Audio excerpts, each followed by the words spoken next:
Bakı dükanlarında ucuz qiymətə ayaqqabılar satılır. İlk baxışda bu məhsullar görünüşü ilə yeni dəbli, bahalı ayaqqabılardan geri qalmır. Amma keyfiyyət barədə eyni sözləri demək olmaz. Onların ömrü cəmi bir neçə həftə çəkir. Xaricdə çətin ki, belə məhsulların satışına icazə verilə. Amma bizim ölkəmiz bu ucuz məhsullar üçün yaxşı bazardır. İnsan sağlamlığı üçün təhlükə törədən, əsasən Çində istehsal olunmuş bu ayaqqabıların keyfiyyətindən insanlar xəbərdardırlarmı? Məsələni öyrənmək üçün şəhərimizin sakinlərindən və ekspertdən rəy aldıq. Əslində Çinin özündə yerləşən, sırf orada istehsal olunan amma məhsullar çox keyfiyyətli olur bildiyimə görə. Amma sırf bura başqa ölkəyə ki göndərirlər, həmin məhsullar o qədər keyfiyyətli olmur. Axı o bizim gələcəyimiz üçün çox çətinliklər yaradır. Mən rəva görməzdim o Çin məhsulları gəlsin, bizim uşaqlar ondan istifadə eləsin, onların gələcəyi üçün çox mən yaxşı məsləhət görmürəm, yəni o düzgün deyil. Qiyməti ucuz olduğuna görə meyl eləyir cəmaət. Yəqin ki, insanların maddi durumu yuxarı olsa, Çin istehsalı almazlar. Onlar da brend mallar alarlar. Ona görə alırlar ucuzdur.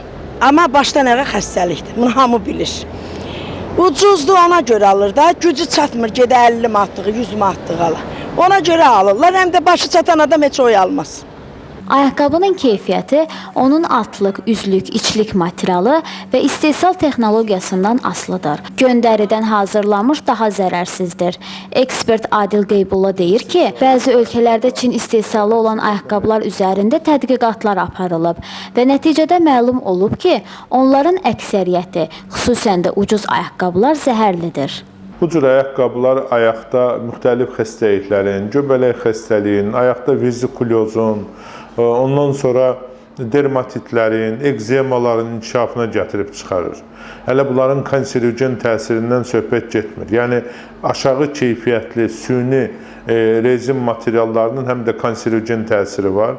Yəni, bu əslində tibbdə istifadəsi qadağan olunan rezin materiallar olduğu üçün bunların negativ təsiri, kanserogen təsiri də var. Əlbəttə, bu araşdırmalar əgər doğrudan da dərin bir araşdırma aparsa, daha ciddi nəticələr ortaya çıxa bilər. Çin akupunktura sənətinə görə insanın ayağının altında müxtəlif nöqtələr var. Həmin vacib nöqtələr insanın müxtəlif orqanlarının açarıdır. Başqa sözlə, elə buna görə də o nöqtələrin rahatlığı üçün ayağımızın, pəncəmizin qeydinə qalmalıyıq. Ayaqqabımız Çindən olsa belə, onun keyfiyyətli, rahat olmasına və səhhətimizə zərər vurmamasına önəm verməliyik.